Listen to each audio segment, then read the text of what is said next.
चैतन्य महाप्रभु प्रकट हुए और सची माता के पूज्य पिताजी आए और आकर के लाला का नक्षत्र आदि देख करके नाम रखा विश्वंभर। क्या नाम रखा?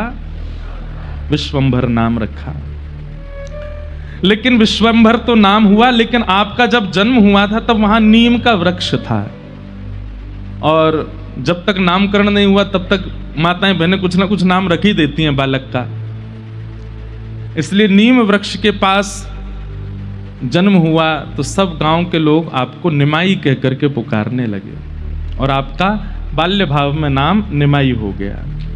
तो निमाई भी नाम है, विश्वंभर भी नाम है, लेकिन आप इतने गोरे थे इसलिए सब लोग आपको गौरांग कहते थे। गोरा अंग जिसका है वो गौरांग।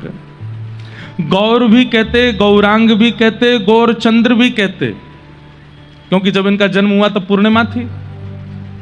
अरे हमारे आचार्य चरण गौड़िया वैष्णव परंपरा के तो लिखते हैं बंगला भाषा में है, मैं इसलिए अब ये कभी चैतन्य चरित्र अगर आप गौड़ियाओं से सुनेंगे तो बंगला भाषा के वो उनकी जो श्लोक भाव होते हैं वो सुनाएंगे भी तो और आनंद आएगा। अब हमसे बोलनी नहीं आती इतने।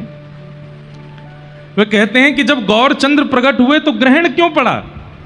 बोले चंद्रमा ने इसलिए स्वयं को राहु की ओट में छुपा लिया। बोले जब एक चंद्र पृथ्वी पर आ गए तो मेरा क्या काम?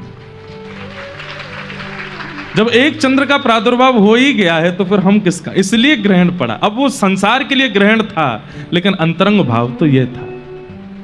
इसलिए कोई गौर कहता है, कोई गौरांग कहता है, कोई गौरचंद्र कहता है, कोई गौर हरि कहता है। ऐसे हमारे चैतन्य